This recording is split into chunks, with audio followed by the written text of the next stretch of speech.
opposition has started. I like the new Peter Obi. I like the energy that he is giving the so-called ruling party. I like the shots he fired this morning. I like the banger Peter Obi dropped for President Tinubu this morning. And now, that's how an opposition is supposed to act. Let me read it. Then I'll give a comment as we continue. This is what he said in his tweet or X post this morning. In November 2022, while campaigning in Delta State, the then APC presidential candidate, Bola Tinubu, now the president, berated the other presidential candidate, Peter Obi in bracket. He was ashamed to call his name, saying, in quote, "Now statistics will chop. All I want is to put food on the table of Nigerians." Now, 2 years into his 4-year tenure, Nigeria is classified as one of the most hungriest nations in the world, with millions of Nigerians not knowing where their next meal will come from. President Tinubu is now overfeeding Nigerians with wrong statistics, from wrong unemployment figures, wrong inflation figures, and now GDP rebasing, all to put a positive spin on our deteriorative economic and household conditions. Governance is not a rocket science. It's not a gamble. Like I've always reiterated, it requires sincerity of purpose, character, competence, capacity, and compassion. A new Nigeria is possible. P.O. Now, that is how an opposition is supposed to speak. Very calm, cool, collected, and presidential. Now, let's see what the APC minions are going to come back with. Because the truth is, everything Peter Obi stated on that post is 110% correct. Nothing missing, nothing added. And what is the comeback of APC? Propaganda as usual. The Bayo Anonugas, Daniel Bualas, and Reno Kirikiri will come guns blazing, talking trash as usual. Nigerians, if at this point you people, the handwriting is still not in the wall, I feel sorry for you people. Because all Tinubu is interested in is 2027. He doesn't give a damn about politics. He doesn't give a damn about governance. And stupid, selfish, stomach infrastructure people are clapping and championing him. I don't blame them because that is where their food comes from. The worst ones are the voluntary slaves. The ones that are not even benefiting from the crumbs of the government table. They don't even benefit from what the dogs have eaten and left over. They will come online and be attacking anybody that called Tinubu and his government out. Nigerians, it is high time we keep politics of religion, tribalism out. Kick it out completely, just like polio needs to be kicked out. Nigerians are more impoverished now than ever. Before you come and say, oh, nobody said anything during Buhari's time. For the record, Buhari was actually voted by the people. 2015. I'm not sure about 2019 because he probably didn't win that election against Atiku and Peter Obi. But at least he won the first election. This time around, INEC, Judiciary, and Tinubu know the real winner of the election. It is not stealing the car that is the problem. It is driving the car to its final destination. That is where the problem lies. Nigerians, we said it before and we are going to say it again. Do not vote wisely, vote foolishly. Because if you think you are seeing Shege now, the Shege Pro Max that is loading, oh my days, it's going to be worse than what is going on in Sudan right now. A word is enough. That is a post that Peter Obi posted today. And I needed to read it over and over again and tell me where the lie is. Thank you very much. Leave me a comment. What do you think about that post? Is Peter Obi right or wrong? United States mission in Nigeria on Tuesday highlighted Nigeria's plummeting economy. In a startling post on X, the post referenced various media outlets, including a publication by the Africa Report titled "Nigeria's Ruling Class Splashes Billions on Government Houses." The report highlighted how governors lavished billions on building or renovating government houses despite the prevailing economic hardship in the country. It also noted that while President Bola Ahmed Tinubu asked Nigerians to endure the economic hardship resulting from his policies, the governors do not share in the sacrifice. The U.S. mission also shared quotes from transparency and accountability advocacy groups on its official handle, eliciting a flurry of reactions. Let me take the tweet from the U.S. mission. They wrote, while Nigerians are urged to endure economic hardship like labor pains, some governors are splurging billions on new government houses. They posted a link from the Africa Report. They also posted a quote from Budget Nigeria saying, Budget warns that instead of funding schools, clinics, or agriculture, leaders prioritize buildings they barely used. And then there's another from Sislak Nigeria.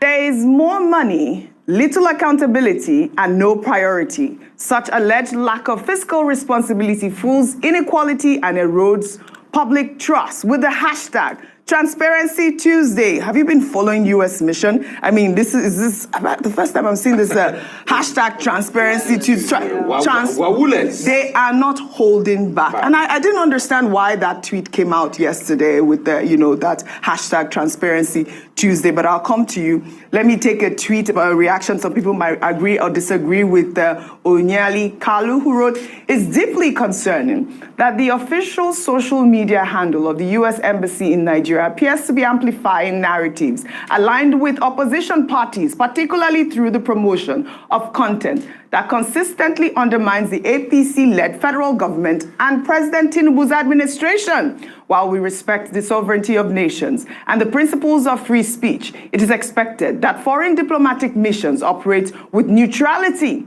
especially in a sensitive and highly polarized political climate. Any perception of bias, intentional or otherwise, risks compromising the spirit of mutual respect and non-interference that guides international diplomacy. Nigeria's democracy must be left to Nigerians. We welcome constructive engagement from our international partners, but not in a way that could embolden domestic actors bent on destabilization under the guise of political opposition. I mean, that is a thought there.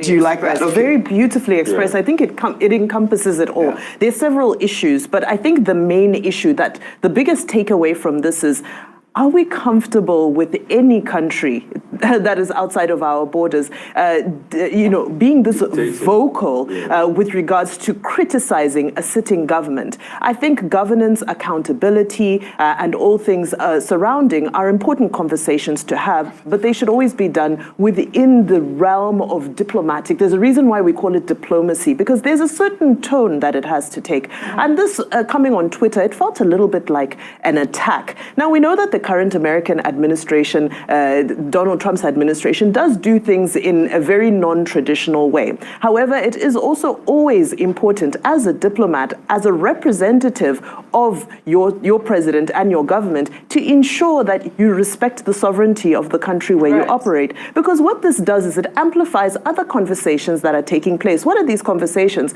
African governments are consistently, not just African, developing country governments are consistently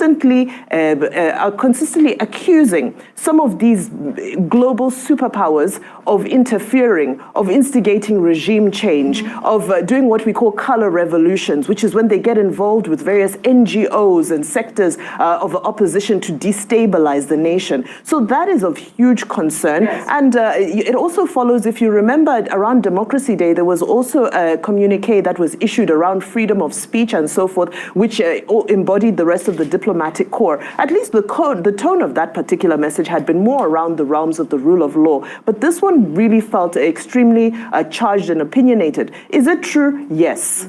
The governors are enjoying a largesse as a result of the removal of fuel subsidy. FAC allocations have gone sky high and they're enjoying that. And we're not seeing a lot of developmental initiatives from it. It's correct. However, this is not how we would expect a diplomatic mission to comment on the politics of the day. Diplomatic missions are always supposed to remain non-partisan. As regards the American thing, see, we open ourselves up to the Americans to do all of this. Yes, I get your point totally about sovereignty. I also get your point that what they're saying is right.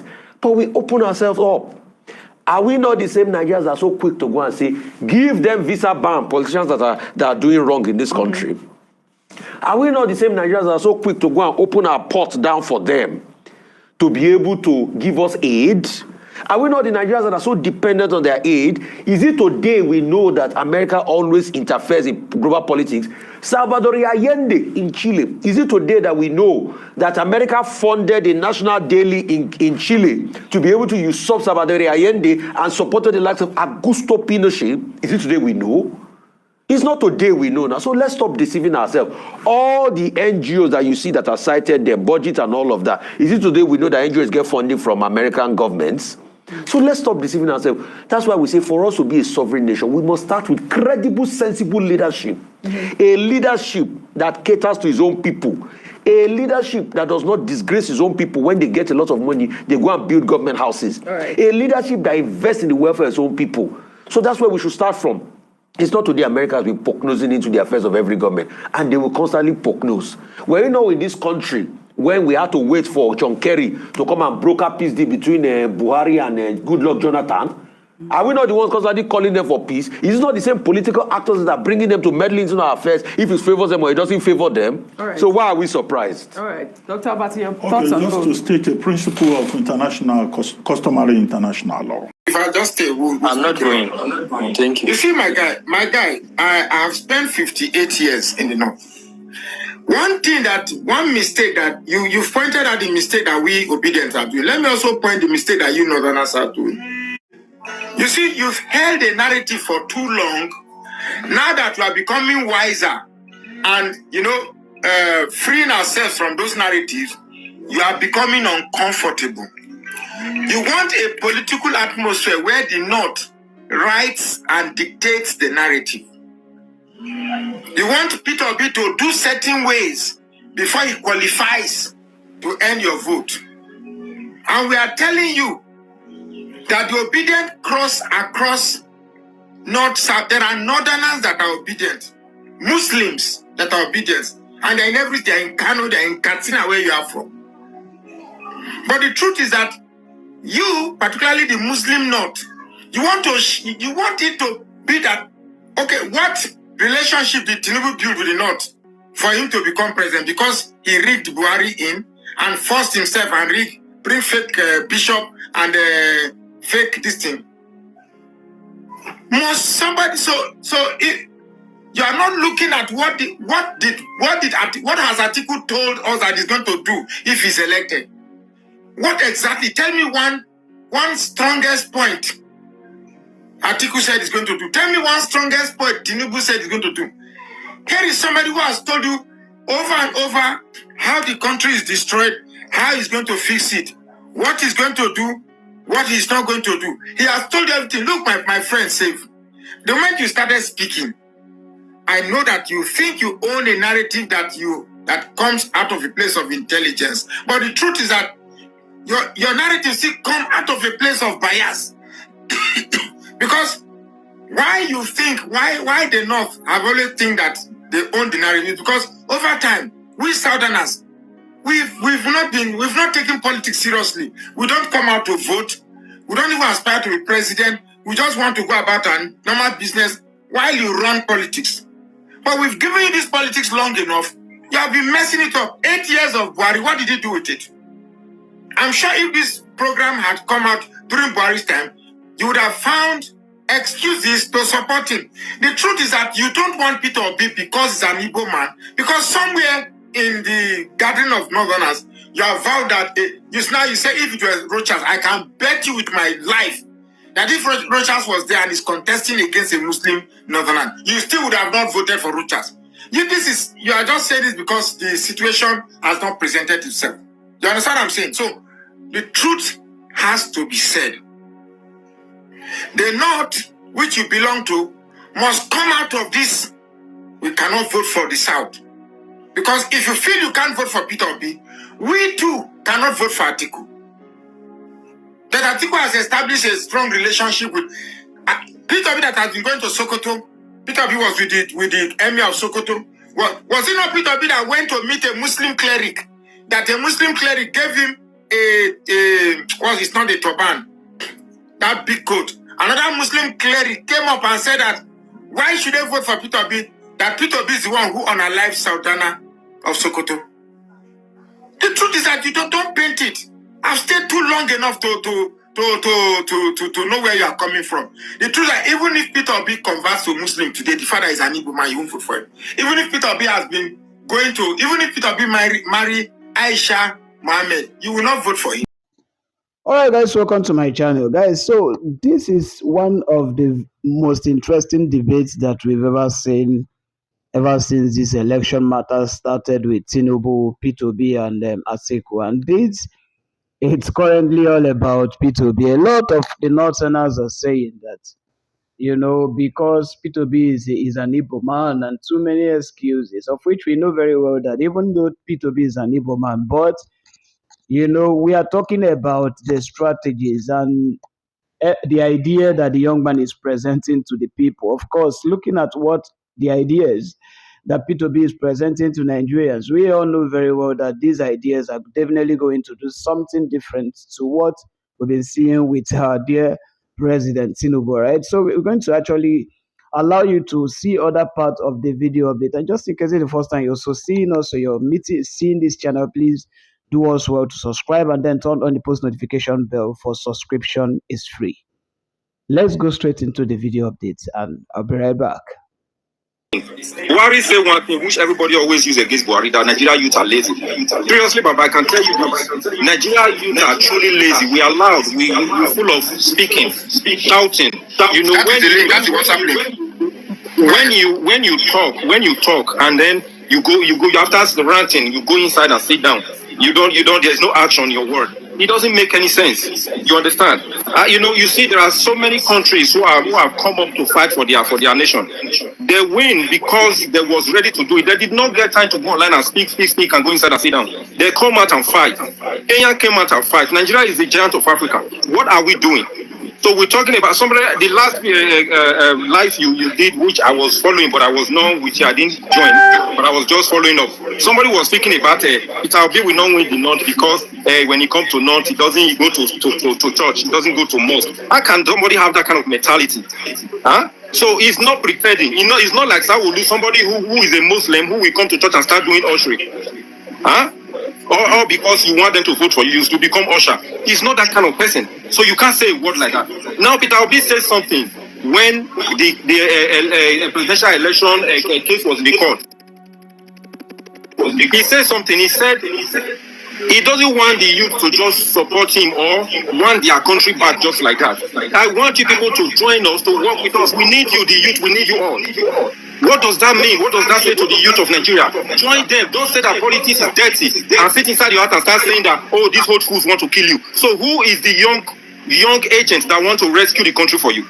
If you did not stand as the youth to start fighting through these politics and fight the criminal and the old people out of that place. So he wants them to join. They refuse. No youth, no single youth. I have not seen any single youth that have come out to say he wants to join this party, to join Peter Obi to fight those people. If I can tell you, Baba, if there is 50,000 youth join Labour Party under Peter Obi, believe me, Peter Obi he will create his own party. He would have done this thing long time ago. But who is he going to take with him? Now Peter Obi is joining coalition, supporting the coalition. People are shouting, expecting to. Where is you that is complaining that he's working with those people? Are you out to work with him? Nobody is out to work with that man, and everybody is complaining. He cannot do it alone. He can't do it by himself. He's only speaking everybody's mind. Where is everybody that is speaking his mind? Out of millions of Nigerians, only one person is speaking everybody's mind. Nobody is coming out to support him. So this is the problem we have. Nigeria speak, Nigeria talk. The youth of Nigeria, they are so loud, they are so lazy, they don't want to do anything. They just want to talk. They just want to talk and stay inside their house. Then believe the government will bring them down. Tell me the millions of people that march for presidential campaign. Who tell me how many leaders that can bring this group, these millions down? Oh, let me use only the millions that march in the two states, Abuja, Lagos, different places. How many groups? 3 groups in Lagos. Who will bring you down? Because they grab you people together in a Lekki 2019 and start shooting on you. Wait for night to come and start shooting guns on you.